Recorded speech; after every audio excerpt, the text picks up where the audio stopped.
বিরতির পর স্বাগত। ত্রিপুরা মেডিকেল কলেজে মহা কেলেঙ্কারির যে অভিযোগ এবং এই অভিযোগের পরিপ্রেক্ষিতে যে অধ্যাপিকার নাম উঠে এসেছে সোমা চৌধুরী, তাকে কিন্তু এবার জিজ্ঞাসাবাদ করছে ক্রাইম ব্রাঞ্চ। তবে যে খবর রয়েছে যে মামলা দায়েরের পর ঘটনার তদন্ত এই মুহূর্তে চলছে। তবে অভিযুক্ত অধ্যাপিকাকে বরখাস্ত করা হয়েছে বলেই জানালেন প্রিন্সিপাল ডক্টর অরিন্দম দত্ত। দুর্নীতিতে নাম জড়ালো ত্রিপুরা কেন্দ্রীয় বিশ্ববিদ্যালয়ের physiology head of the department Soma চৌধুরীর বিরুদ্ধে গুরুতর অভিযোগ। আর এবার অভিযোগ এনেছে ছাত্রছাত্রীদের মূলত অভিযোগ যে 6 থেকে 7 লক্ষ টাকা পড়ুয়াদের থেকে ঘুষ নিত এই সোমা চৌধুরী। পাশ করিয়ে দেওয়ার নামে এই টাকা সে নিত বলেই অভিযোগ। এই বিষয়টা নিয়ে দপ্তর উদ্বিগ্ন, তদন্ত করছে পুলিশ। জিজ্ঞাসাবাদ চালানো হচ্ছে দফায় দফায় সোমা চৌধুরীকে।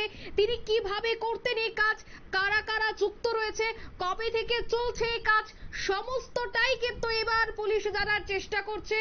অবশ্যই এই বিষয়টা নিয়ে উদ্বিগ্ন রয়েছে মুখ্যমন্ত্রী।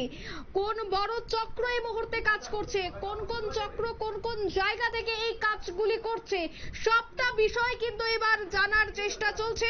মুখ্যমন্ত্রীর করা নির্দেশ, যারাই এই দুর্নীতিতে যুক্ত হয়েছে, দুর্নীতিতে যাদের নাম জড়িয়ে রয়েছে, তাদের বিরুদ্ধে কঠোর পদক্ষেপ গ্রহণ করা হোক। অন্যদিকে এই বিষয়টি নিয়ে ন্যাশনাল মেডিকেল কমিশন তারাও কিন্তু উদ্বিগ্ন। এছাড়া পুরো ঘটনাকে কেন্দ্র করে কি বলছেন প্রিন্সিপাল অরিন্দম দত্ত, শোনাচ্ছি প্রথমেই। নামটা বললে। ওনার নাম প্রফেসর সোমা চৌধুরী,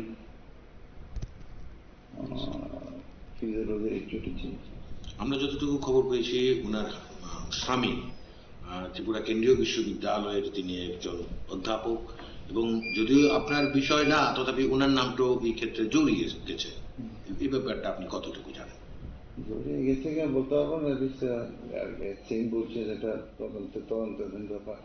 তো ওনাকে আমরা আমাদের কলেজে অনেক কাজ করতেন একসময়। ওনার নাম দীপায়ন চৌধুরী, স্যার এই চক্রের সাথে আর কারো যোগসাজশ আছে বলে আপনি মনে করেন? আমি সেম জায়গাতে যাব, এটা আমার পক্ষে বলা সম্ভব না। পুলিশ তদন্ত করছে। পুলিশ আপনারা শুনলেন প্রিন্সিপাল অরিন্দম দত্তের বক্তব্য। তিনি এখনো পর্যন্ত কিছুই বলছে না, তবে তিনি কিন্তু স্বীকার করে নিলেন যে এই পুরো ঘটনায় যে অভিযুক্ত সোমা চৌধুরী তিনি জড়িত রয়েছে। তবে তাকে বর্তমানে বরখাস্ত করা হয়েছে। মামলা দায়েরের পর ঘটনার তদন্ত এই মুহূর্তে করছে ক্রাইম ব্রাঞ্চ। তিনি ফিজিওলজি হেড অফ দ্য ডিপার্টমেন্টের ছিলেন এবং ছাত্রছাত্রীরা প্রথম সেমিস্টারের ছাত্রছাত্রীরাই কিন্তু এই অভিযোগ এনেছে। ছাত্রছাত্রীদের অভিযোগ যে পরীক্ষায় পাশ করিয়ে দেওয়ার নাম করে 6 থেকে 7 লক্ষ টাকা ঘুষ নিত এই সোমা চৌধুরী, যিনি ফিজিওলজির হেড অফ দ্য ডিপার্টমেন্টের ছিলেন। এবং এই পুরো ঘটনায় কিন্তু উদ্বিগ্ন রয়েছে এবার দফতরও। বিস্তারিত জানবো, টেলিফোন লাইনে এই মুহূর্তে যুক্ত হয়ে গেছে ডক্টর দিলীপ দাস, চিকিৎসক এবং প্রাক্তন বিধায়ক, বর্তমানে বিজেপির নেতা। প্রথমে আপনাকে নিউজ ভ্যানগার্ডের পর্দায় স্বাগত জানাচ্ছি। নমস্কার। রাজ্যের মুখ্যমন্ত্রী স্বচ্ছ প্রশাসন তৈরি করার বারবার বার্তা দিচ্ছেন, স্বচ্ছ প্রশাসন তৈরি করার চেষ্টা করছে, কিন্তু সেখানে দেখা যাচ্ছে যে এই ধরনের কুচক্রীরা রীতিমতো কালিমালিপ্ত করছে রাজ্যের প্রশাসনকে, রাজ্যের বিভিন্ন দপ্তরকে কালিমালিপ্ত করছে। কি বলবেন, কিভাবে দেখছেন বিষয়টা? কিছু সংখ্যক স্বার্থান্বেষী লোক ব্যক্তিগত স্বার্থে সরকারের নীতিকে পদদলিত করে দিচ্ছে। এই ব্যাপারে আমাদের যে মুখ্যমন্ত্রীর কড়া পদক্ষেপ দেবে আমি পত্রিকার মাধ্যমে দেখেছি, আমি খুব খুশি। কারণ এই ত্রিপুরা মেডিকেল কলেজে উনিও ছিলেন, আমিও ছিলাম। তো এই ত্রিপুরা মেডিকেল কলেজে আমাদের একটা এমনি একটা আর্থিক সম্পর্ক আছে, সুতরাং এবং এইটাকে ঠিক মতো গড়ে তোলার পেছনে আমাদের কন্ট্রিবিউশন আছে। আমি তো ওখান থেকে টার্মিনেশনও হয়েছিলাম এই ওদের বিরুদ্ধে লেগে আর কি, যারা ছিল তখন চালাতো, পরে ওরাও চলে যায়। তো সুতরাং এটাকে ঠিকঠাক রাখতে যত রকম পদক্ষেপ নেওয়ার দরকার মুখ্যমন্ত্রী অলরেডি নিয়েছেন। আমাদের পুরো পার্টির এবং আমার ব্যক্তিগতভাবে যেহেতু ওখানে সম্পর্কযুক্ত, আমার পুরো সমর্থন আছে সত্য উদ্ঘাটন হোক। অন্যদিকে আরো মারাত্মক অভিযোগ যে এই পুরো ঘটনায় কেন্দ্রীয় বিশ্ববিদ্যালয়ের বেশ কয়েকজন জড়িত থাকতে পারে, এমনটাই অভিযোগ। এই যে গুরুতর অভিযোগ উঠছে, সেই অভিযোগে, এবং আপনিও বলছিলেন যে এই অভিযোগ নতুন নয়, এর আগেও এই ধরনের অভিযোগ উঠেছিল। সেক্ষেত্রে কি মনে হয় এই যে কুচক্রীরা যারা কাজ করছে তারা বর্তমানে যথেষ্ট সক্রিয়? আমার কাছে এরা কুচক্রির সাথে এরা বেশি স্বার্থপর, নিজেদের উন্নতি ছাড়া, নিজেদের টাকা পয়সা রোজগার ছাড়া অন্য কিছু ভাবে না, এরা রাজ্যের উন্নয়নের কথা ভাবে না। তাদেরকে আইডেন্টিফাই করা উচিত এবং তাদের শক্ত শাস্তি দেওয়া উচিত। এবং ডাক্তারের মতো একটা নোবেল পেশার উপর যে মানুষের বিশ্বাস প্রতিনিয়ত হারানোর উপক্রম, এই যে ডাক্তারি পড়ুয়া বা এই যে অধ্যাপিকা এত এত টাকা ঘুষ নিয়ে সেখানে পাশ করিয়ে দিয়েছে, সেক্ষেত্রে আগামী দিনে চিকিৎসার যে বিষয়গুলি তার উপর মানুষের যে বিশ্বাস তা কি ভঙ্গ হতে পারে, কি বলবেন? না, আমার সাথে এটা ডাক্তারের কোনো সম্পর্ক নাই। এটা প্রশাসনিক বা বিভিন্ন আধিকারিক পদে যারা আছে তারা এটাকে কলুষিত করছে। একজন কাউকে দিয়ে এটা বিচার করা উচিত না। আর ডক্টর সুমা চৌধুরী, আমার ঠিক জানা নেই যে উনি ডক্টর না ডক্টরেট করেছেন, সুতরাং অন্য সাবজেক্টেরও হতে পারে। সুতরাং এখানে ডাক্তারি প্রফেশনকে আমার মনে হয় না যে এটার সাথে যোগ করা ঠিক হবে। কি মনে হয় যদি তিনি মূল অভিযুক্ত হয়ে থাকেন এবং এই সোমা চৌধুরীর সাথে যদি আরো বেশ কয়েকজন যুক্ত থাকে, তবে তাদের বিরুদ্ধে কঠোর পদক্ষেপ গ্রহণ করা উচিত, কি বলবেন? এটা সরকারের উপর নির্ভর করবে এবং সরকার যেভাবে চাইবে। আজকে আমাদের সরকার যে অবস্থানে আছে, যে আমাদের মাননীয় মুখ্যমন্ত্রী যে একটা ভাবমূর্তি আছে, ওনার ভাবমূর্তি প্রয়োগ করলে আমার মনে হয় ত্রিপুরা একটা খুব সুশৃঙ্খল এবং এটা শ্রেষ্ঠ রাজ্য আমরা বানাতে পারি। ধন্যবাদ আপনাকে। আমরা কথা বলছিলাম প্রাক্তন বিধায়ক তথা বিজেপি নেতা এবং বর্তমানে চিকিৎসক দিলীপ দাস, ওনার সাথে আমরা কথা বলছিলাম এবং তিনি বলছেন যে মুখ্যমন্ত্রী এই বিষয়টা নিয়ে পদক্ষেপ গ্রহণ করেছে এবং পদক্ষেপ গ্রহণ করা উচিত, এবং যারা এই ঘটনার সাথে যুক্ত রয়েছে তাদের বিরুদ্ধে ব্যবস্থা গ্রহণ করা দরকার, এমনটাই কিন্তু তিনি বললেন। অর্থাৎ এই যে গুরুতর অভিযোগ ত্রিপুরা মেডিকেল কলেজের বিরুদ্ধে, এবং ত্রিপুরা মেডিকেল কলেজে এই যে ধান্দাবাজ চক্র রীতিমতো সক্রিয়, তারা বেশ কয়েক বছর যাবত এই ধরনের কাজ তারা করে আসছে, ঘুষ নিয়ে সেখানে মেডিকেল পড়ুয়াদের পাশ করিয়ে দিচ্ছে তারা। এই বিষয়গুলিকে কেন্দ্র করে এখন কিন্তু একটা বড়সড় প্রশ্ন উঠতে শুরু করেছে। উদ্বিগ্ন হচ্ছে এবার দপ্তর, উদ্বিগ্ন হচ্ছে এবার মুখ্যমন্ত্রী। যদিও এবার পুলিশ তদন্তে নেমেছে, পুলিশি তদন্তে সবটাই বেরিয়ে আসবে, এবং ত্রিপুরা মেডিকেল কলেজের এই মহা কেলেঙ্কারির কথা যখন মুখ্যমন্ত্রীর কানে যায়, তিনিও কিন্তু এবার এই পুরো ঘটনার সাথে কারা কারা যুক্ত রয়েছে সেই বিষয়টা তিনি জানার চেষ্টা করছিলেন। এরপরেই শুরু হয়ে যায় কিন্তু আইনি প্রক্রিয়া। বর্তমানে এই মামলার তদন্তভার রয়েছে পুলিশের ক্রাইম ব্রাঞ্চের উপর। অন্যদিকে এই যে লক্ষ লক্ষ টাকা ঘুষ আদায়ের গুরুতর অভিযোগ, সেই অভিযোগে কিন্তু এবার সব থেকে বড় যে নাম তা হচ্ছে সোমা চৌধুরী, ফিজিওলজির হেড অফ দ্য ডিপার্টমেন্টের তিনি, তার বিরুদ্ধেই কিন্তু এই গুরুতর অভিযোগ। ত্রিপুরা কেন্দ্রীয় বিশ্ববিদ্যালয়ের একটি চক্র এমন মারাত্মক দুর্নীতিতে যুক্ত হয়ে পড়ায় কিন্তু ঘটনায় সর্বত্র আলোড়ন পড়েছে। তদন্তে রয়েছে ক্রাইম ব্রাঞ্চ। আগরতলার হাপানিয়াস্থিত ত্রিপুরা মেডিকেল কলেজ এবার ছাত্রছাত্রীদের কাছ থেকে পরীক্ষায় পাশ করিয়ে দেওয়ার নামে বাঁকা পথে লক্ষ লক্ষ টাকা কামাইয়ের মারাত্মক অভিযোগ কিন্তু এবার উঠে এলো। আর এই অভিযোগে এবার জড়িয়ে পড়েছেন ত্রিপুরা মেডিকেল কলেজের এক অধ্যাপিকা। আমি সেই বিষয়ে বিস্তারিত জানবো। আমাদের সাথে এই মুহূর্তে নিউজ রুম থেকে যুক্ত হয়ে গেছে সাংবাদিক রাজীব দত্ত। রাজীব, ঠিক কি বলবে এই বিষয়টাকে কেন্দ্র করে? কারণ বহু পড়ুয়া এই ত্রিপুরা বিশ্ববিদ্যালয় এবং ত্রিপুরা মেডিকেল কলেজে পড়াশোনা করে, তারা প্রচুর টাকা সেখানে খরচ করে পড়াশোনা করে, কিন্তু যে জায়গায় যাদের একেবারে নম্বর খুবই কম বা তারা পাশ করারও যোগ্য নয়, সেই জায়গায় টাকা দিয়ে পাশ করে দেওয়া হচ্ছে। আগামী দিনে ভবিষ্যৎ কতটা অন্ধকার হচ্ছে এই ধরনের ঘটনাকে কেন্দ্র করে, কি বলবে? দেখো, প্রথমেই বলি অঙ্কিতা, যে ত্রিপুরা মেডিকেল কলেজে যে ঘটনা ঘটেছে তা সত্যি অত্যন্ত ভয়ঙ্কর। যেখানে ডাক্তারি ছাত্রছাত্রীরা যেখানে এমবিবিএস পাশ করবেন, যারা ভর্তি হয়েছেন, তাদের যদি ঘুষ দিয়ে পাশ করানো হয় তাহলে কি শিখবে তারা, এই প্রশ্ন আজকে উঠছে।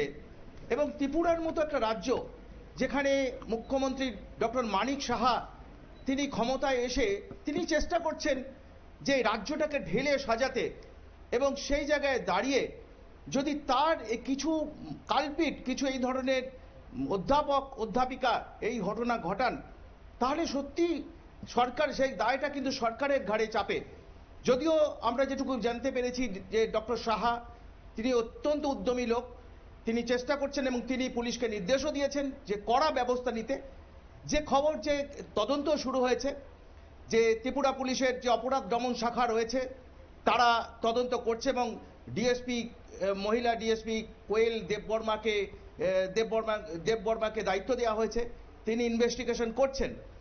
কিন্তু যে বিষয়টা যে কতদিন ধরে তিনি করছেন, কারণ যে অভিযোগ ছাত্রছাত্রীরা করেছেন, ফার্স্ট ইয়ারের MBBS এর কয়েকজন অভিযোগ করেছেন, 2-3 জন করেছেন, আমি জানি না আরও কতজন এই অভিযোগটা করবেন। কারণ যিনি টাকা নেন তিনি নিশ্চয়ই এই ধরনের ঘটনা, আজকের ঘটনা, একদিনের ঘটনা নয়, নিশ্চয়ই আগে অতীত এরকম করছেন বলেই হয়তো বেরোবে, আমি জানি না। কিন্তু অত্যন্ত একটা গুরুতর অপরাধ যে অভিযোগ যেটা ছাত্রছাত্রীদের তরফ থেকে করা হয়েছে, যে 5 লক্ষ টাকা থেকে 10 লক্ষ টাকা এই ঘুষ তিনি চেয়েছেন।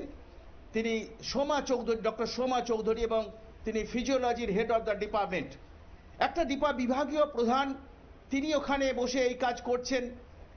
আমার প্রশ্ন যে তাহলে হাসপাতাল ম্যানেজমেন্ট কি, যারা পরিচালনা করছেন তারা কি করছেন? কারণ এখানে আমি দেখছিলাম সুপারও, প্রিন্সিপালও বলছেন, অনেকে বলছেন সেখানে, কিন্তু তাদেরও দায়িত্ব আসে যে তারা এই তাদের অগোচরে কিভাবে এই ফিজিওলজির একজন অধ্যাপিকা ডক্টর সোমা চৌধুরী তিনি এই কাজ করলেন। আমি আবার বলি যে ধরা পড়েছে, এখনো পর্যন্ত অভিযোগ হয়েছে তার ঘুষের নেয়ার, যে তাদের ঘুষ চাওয়া হয়েছে। আমি এটা এখনো যে তদন্তের পর্যায়ে আছে, কতটা সত্য কতটা অসত্য সেটা তদন্তের পর পরিষ্কার হবে, বা তিনি আগে এই ধরনের অপরাধ করেছেন কিনা সেটাও তদন্তে উঠে আসবে। কিন্তু যে নাম যে জানা যাচ্ছে, যেটা এখনো পর্যন্ত জানা যাচ্ছে, অভিযোগ যেটা উঠছে, যে এই ডক্টর সোমা চৌধুরীর তার হাজবেন্ড অর্থাৎ স্বামী, তিনিও এবং তার সঙ্গে আরও কিছু নাম রয়েছে যিনি এই ঘটনার সঙ্গে তাদের নাম জড়িয়ে পড়ে, যিনি ত্রিপুরা কেন্দ্রীয় বিশ্ববিদ্যালয়ের খুব ঘনিষ্ঠ একজনের খুব ঘনিষ্ঠ। তো অবাক কাণ্ড যে এই ধরনের ঘটনা আমরা পশ্চিমবঙ্গে এই ধরনের ঘটনা দেখেছি। জানো যে পশ্চিমবঙ্গ কিন্তু এই ধরনের অভিযোগ উঠেছে যে আরজিকর মেডিকেল কলেজে সেখানে এক মহিলা ডাক্তারের নৃশংস খুন হওয়ার, ধর্ষণ এবং নৃশংস খুন হওয়ার পর সেখানেও কিন্তু এই উঠে আসে যে প্রশ্নপত্র অর্থাৎ পাশ করিয়ে দেওয়ার নামে ঘুষ নেওয়া হচ্ছে, এই অভিযোগটা কিন্তু হয় এবং দেখা যায়, সরকার তদন্ত করে এবং বহু ক্ষেত্রে এটা কিন্তু প্রমাণিত হয়েছে এবং সরকার ব্যবস্থা নিতেও শুরু করেছে। কিন্তু ত্রিপুরার মতো রাজ্য, যেখানে পরিকাঠামো এখনো মেডিকেল পরিকাঠামো বলো, অন্যান্য পরিকাঠামো বলো, এডুকেশন এখনো ঠিক সেভাবে বেড়ে ওঠেনি, এখনো মানুষকে চিকিৎসার জন্য অন্য রাজ্যে যেতে হয়। সেই জায়গায় দাঁড়িয়ে ডক্টর সাহা চেষ্টা করছেন, ত্রিপুরার মুখ্যমন্ত্রী চেষ্টা করছেন একটা আত্মনির্ভর ত্রিপুরা তৈরি করতে, এবং সেক্ষেত্রে যাতে রাজ্যের মানুষ তারা এখানে চিকিৎসা পান, ভালো চিকিৎসা পান, উন্নত মানের চিকিৎসা পান। আমি শুনছিলাম বেশ কয়েকদিন আগে ডক্টর সাহা বলছিলেন যে তিনি চেষ্টা করছেন, তিনি এখানে রাজ্যে ত্রিপুরা মেডিকেল কলেজকে অত্যন্ত আধুনিক মেডিকেল কলেজ হিসাবে গড়ে তোলার উদ্যোগ নিয়েছেন। সেই জায়গায় দাঁড়িয়ে এই রকম কিছু ঘুষখোর অধ্যাপক, কিছু মানুষ তারা সরকারের বদনাম করে দিচ্ছে, এটাই কিন্তু অত্যন্ত আশ্চর্যের। এবং সাধারণ মানুষ চায় যে এই সমস্ত যারা এই ঘটনার পূর্ণাঙ্গ তদন্ত হোক এবং যারা দোষী তাদের বিরুদ্ধেও কিন্তু কড়া শাস্তি দেওয়া হোক। এবং সত্যি যে বিগত দিনে এই অধ্যাপিকা কাছে টাকা দিয়ে কেউ পাশ করেছেন কিনা বা নাম্বার বাড়িয়েছেন কিনা সেটাও কিন্তু তদন্তের আওতায় রাখা উচিত। কারণ জানো যে MBBS ডাক্তারি একটা অত্যন্ত মহান পেশা, সেই পেশা হচ্ছে কোনো রুগী তাকে চিকিৎসক হিসেবে তার হাতে মানুষের, তিনি আমরা বলি ভগবান তাকে, কারণ আমাদের কাছে ভগবান। তিনি যদি ঠিকঠাক না জানতে পারেন, তিনি যদি পড়াশোনা যদি ঠিকঠাক না, তিনি যদি ঘুষ দিয়ে পাশ করেন, তাহলে তো বুঝতেই পারছো কিরকম চিকিৎসা হবে, রুগী বাঁচার জায়গায় রুগী মরে যাবে। তাই বলি যে ত্রিপুরা মেডিকেল কলেজের একটা সুনাম যেটা ছিল, আমরা জানতাম, সেই বদনাম হয়ে গেল এই ঘটনার পর। সেখানে এই ধরনের ঘুষ কেলেঙ্কারি এবং অত্যন্ত একটা লজ্জাজনক ঘটনা যে এই অধ্যাপিকা ফিজিওলজি যিনি হেড অফ দ্য ডিপার্টমেন্ট, তিনি ওখানে বসে এই চক্র চালাচ্ছেন এবং সেখানে দিনের পর দিন চালিয়েছেন কিনা আমি সেটাও জানি না, তবে অভিযোগ তার বিরুদ্ধে উঠেছে এবং তার পূর্ণাঙ্গ তদন্ত হোক। এবং মুখ্যমন্ত্রী তিনি নির্দেশ দিচ্ছেন, তিনি অত্যন্ত কড়া, যে তিনি আমরা জানি যে তিনি দোষীদের বিরুদ্ধে শাস্তি ব্যবস্থা করবেন এবং তার জন্যই তিনি তড়িঘড়ি তদন্তের নির্দেশ দিয়েছেন। কিন্তু একটা দুর্নাম ছড়ালো এবং ন্যাশনাল মেডিকেল কমিশন তারাও কিন্তু এই ঘটনার খবর জেনে তারাও অত্যন্ত ক্ষুব্ধ, তারাও চেষ্টা করছে। ন্যাশনাল মেডিকেল কমিশন সমস্তভাবে ত্রিপুরার স্বাস্থ্য পরিকাঠামোকে উন্নত করার চেষ্টা করছে সরকারের সঙ্গে মিলিতভাবে। সেই জায়গায় দাঁড়িয়ে এই জঘন্য ঘটনা, এটা ত্রিপুরার ক্ষেত্রে একটা লজ্জাজনক ঘটনা এবং সরকারের একটা বদনাম করে দেওয়া হলো। মুখ্যমন্ত্রী মানে আমি আবার বলি, মুখ্যমন্ত্রী চেষ্টা করছেন কিন্তু কিছু মানুষ তারা সরকারের বদনাম করে দিচ্ছে এবং এদের বিরুদ্ধে কড়া ব্যবস্থা হোক, এটাই কিন্তু চায় সাধারণ মানুষ। অঙ্কিতা, একদমই। এবং আরো একটা বিষয় জানবো তোমার থেকে, এই ধরনের যখন অভিযোগ উঠে আসে, আমরা বেশ কিছুক্ষণ আগে ওইডিসি নেট পরীক্ষার কথা বলছিলাম যেখানে কত বড় একটা দুর্নীতি হয়েছিল, এই যে বিষয়গুলি বারবার উঠে আসছে দুর্নীতির মতো ঘটনা, সেক্ষেত্রে কি মনে হয় বা যে যারাই এই মুহূর্তে প্রচুর অর্থ খরচ করছে বা যারাই সারা বছরের অর্থ পড়াশুনোর দিকে দিয়ে দিচ্ছে, যারা নিজের সন্তানের ভবিষ্যতের দিকে সে অর্থটুকু দিয়ে দিচ্ছে, সারা জীবনের পুঁজিটুকু দিয়ে দিচ্ছে, সেই জায়গায় বেশ কিছু যারা অর্থের দিক থেকে যারা প্রভাবশালী তারা সেখানে ঘুষ দিয়ে বাস করে নিচ্ছে, অন্যদিকে যারা প্রচুর কষ্ট করে পড়াশুনো করছে তাদেরকে এই ক্ষেত্রে একটা পিছিয়ে যাওয়ার সম্ভাবনা থাকছে এই পুরো ঘটনাকে কেন্দ্র করে, এই ধরনের অভিযোগকে কেন্দ্র করে। দেখো প্রথমে অঙ্কিতা, প্রথমে যেটা বলি যে যারা যে সমস্ত ছাত্রছাত্রীরা পড়াশোনা করছেন তারা অত্যন্ত এমবিবিএস এ চান্স পেয়েছে, যেহেতু নিট দিয়ে পরীক্ষা দিয়ে চান্স পেতে হয়, তারা অত্যন্ত মেধাবী ছেলে, এই নিয়ে কোনো সন্দেহ নেই। কিন্তু মেডিকেল কলেজ কর্তৃপক্ষের দায়িত্ব হচ্ছে তারা যাতে ঠিকঠাক পড়াশোনার মান যাতে ঠিকঠাক থাকে, কারণ তাদের শেখাতে হবে। তারা আগামী দিনে রাজ্যে এবং দেশ বিদেশেও তারা চিকিৎসা করবেন, তারা বিদেশেও পড়তে যাবেন।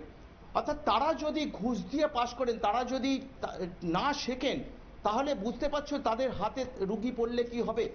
কারণ এমনি ধরো যে আমাদের যদি বলো যে ইস্ট এবং নর্থ ইস্ট এই রাজ্যগুলোতে কিন্তু যে চিকিৎসা ব্যবস্থা নিয়ে কিন্তু অভিযোগ আছে, যার জন্য দেখবে যে এই ত্রিপুরা রাজ্য, ত্রিপুরা বলো, ইস্টার্ন জোন বলো, নর্থ ইস্ট বলো, সব মানুষ কিন্তু দক্ষিণ ভারতে ছুটে যায় চিকিৎসার জন্য। এবং সেই জন্যই কেন্দ্রীয় সরকারের দেখবে যে একটা উদ্দেশ্য হচ্ছে নর্থ ইস্ট চিকিৎসা পরিষেবাকে অত্যন্ত ভালো করা। এখানে দুটো বিষয়, যারা পড়াশোনা করছেন তাদের বাড়ির তো মানুষ টাকা পয়সা দিচ্ছে, খরচ, সেটা তো একটা আলাদা বিষয়, তারা মেধাবী ছাত্র এবং তাদের বাড়িকে পরিবারকে তাদের অর্থ বহন করতে হচ্ছে। কিন্তু তার থেকেও বেশি সরকার অর্থ বহন করছে, তাদের খরচ বহন করছে, যেহেতু সরকারি মেডিকেল কলেজ, তার জন্য অত খরচও লাগে না ছাত্রছাত্রীদের। কিন্তু যেটা একটা, তারা কি শিখছেন, যারা পাশ করবেন, যারা ঘুষ দিয়ে, যারা 5 লক্ষ 10 লক্ষ টাকা দিয়ে পাশ করলে, কারণ ডাক্তারি সাবজেক্টটা জানতে হয়। আমি দেখেছি, আমি অনেক মেডিকেল কলেজে আমি গেছি, তারা এমবিবিএস পাশ করেছেন, কিন্তু যদি বলো যে লাংসটা কোথায়, হার্টটা কোথায় বলতে পারবে না। অর্থাৎ এটা তো অত্যন্ত ভয়ঙ্কর ঘটনা। আমাদের পশ্চিমবঙ্গে কিন্তু এই ধরনের ঘটনা আছে এবং নর্থ ইস্টেও বহু জায়গায় আছে, যে তারা যদি ঠিকঠাক পড়াশোনা, অর্থাৎ তার যে চিকিৎসা শাস্ত্রটা অত্যন্ত কঠিন সাবজেক্ট এবং সেখানে যদি তুমি প্র্যাকটিক্যাল তার সঙ্গে পড়াশোনা সব যদি ঠিকঠাক একটা সমন্বয় না হয়, তাহলে কখনোই সে ভালো চিকিৎসক হতে পারবে না। অর্থাৎ চিকিৎসক, আমি বলছি চিকিৎসক কিন্তু ভগবান, অর্থাৎ সে ভগবানের জায়গায় সে দুশ্মন হয়ে যাবে, তার হাতে রুগী মারা যাবে যদি সে না জানে। অর্থাৎ এই জায়গাটায় দাঁড়িয়ে যে এই যে অধ্যাপিকার বিরুদ্ধে অভিযোগ উঠেছে, তিনি যদি সত্যি এই টাকা নিয়ে ঘুষ নিয়ে কেউ বা কাউকে পাশ করিয়ে দেন, সেটা অত্যন্ত অপরাধ। কারণ তারা কি শিখবেন, তারা কি আগামী দিনে তারা চিকিৎসক হিসেবে কি করবেন? তারা তো ডিগ্রি থাকবে, তারা চেম্বার খুলবেন, অনেকে চাকরি করবেন, তারা তো প্রপার চিকিৎসা দিতে পারবেন না, কারণ তারা তো শিখলেন না, তারা ঘুষ দিয়ে পাশ করলেন। অর্থাৎ এটা অত্যন্ত অপরাধ, জঘন্য অপরাধ এবং রাজ্যের ক্ষেত্রে একটা অত্যন্ত লজ্জাজনক ঘটনা, যার জন্য সরকার অত্যন্ত এটা মানে কঠোরভাবে দেখছে এবং তড়িঘড়ি রাজ্য সরকারের তরফ থেকে, ত্রিপুরা সরকারের তরফ থেকে তদন্ত কমিটি তৈরি করা হয়েছে এবং সাসপেন্ড করা হয়েছে, ডক্টর সোমা চৌধুরীকে সাসপেন্ডও করা হয়েছে এবং পুলিশের হাতে তদন্তের ভার দেওয়া হয়েছে। দেখা যাক কি হয়, কি বেরিয়ে আসে, কারণ তিনি এভাবে আগে করেছেন না, এটাই তার প্রথম। তার বিরুদ্ধে অভিযোগ কি সত্য কতটা অসত্য আমি আবার বলি, সেটা আমরা জানি না, সেটা পুলিশই বলতে পারবে, যারা তদন্ত করছেন তারা বলতে পারবেন।